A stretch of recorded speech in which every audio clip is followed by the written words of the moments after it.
My first experience in this place was 10 years ago. I caught my first tarpon with the spinning rod. It was amazing.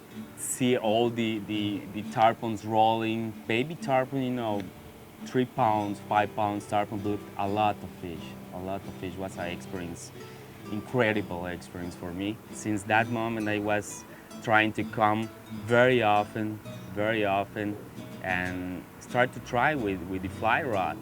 10 years ago was a great challenge for me to try to catch a tarpon with a fly rod, with my first fly rod.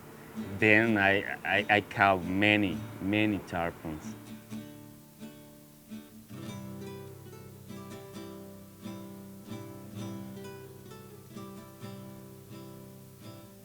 That's a good one there. I think, Marcos, they've gotten bigger. They've gotten bigger since the last time I saw them.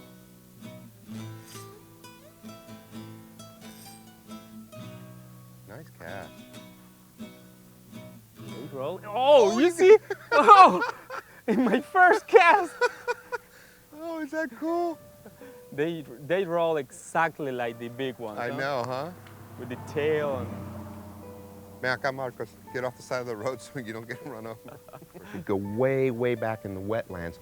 You know, that's where infant tarpon grow up. The fish spawn out in the open water, in the deeper waters, and the eggs float until they reach kind of a brackish water state, and they sink to the bottom and they hatch.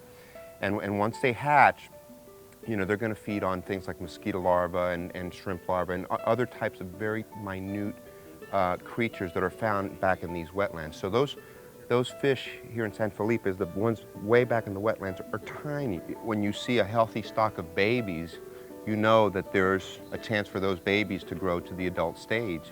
And when you see that, it you know, it just makes you feel good because there's going to be plenty for your kids to enjoy.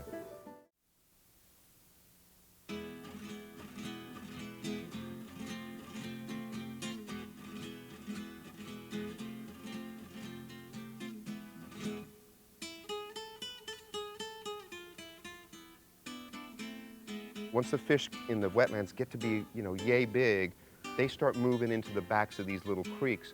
And when you go into these little creeks, you find that the size of the fish is proportionate to the geographic zone that it's found in. Back in the wetlands, they're this big.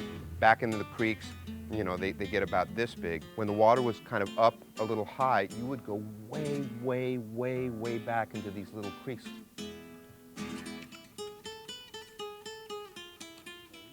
Sí, los están metidos para adentro. They're way on in there. They were actually in their home, which was way back in these little bitty creeks where you'd have to, you know, get on in there and pull limbs over your head and pull the boat through there to get back at these places. I can see it rolling right down through that little hole.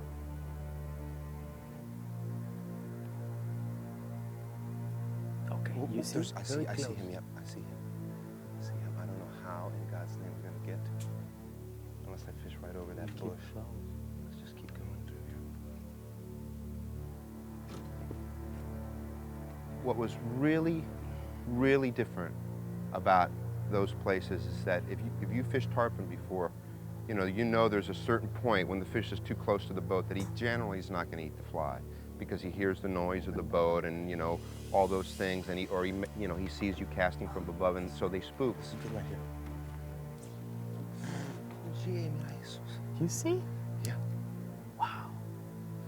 Actually, there's stripes.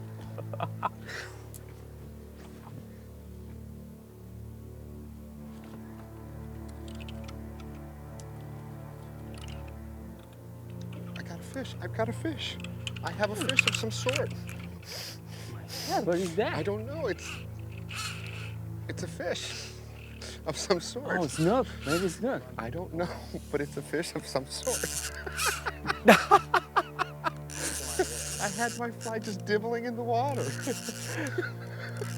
thought I was stuck on something.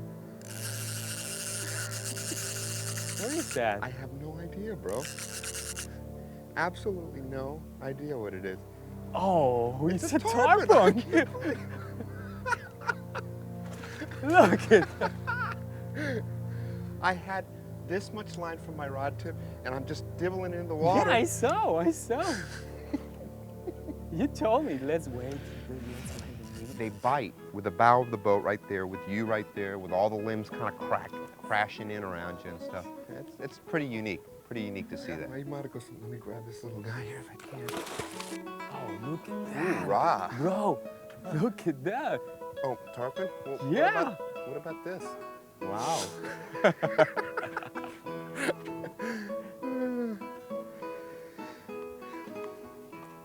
Thank you, little fella. Huh, Marcos? Oh, it's very good.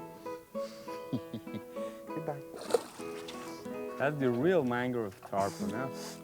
That's a real mangrove tarpon.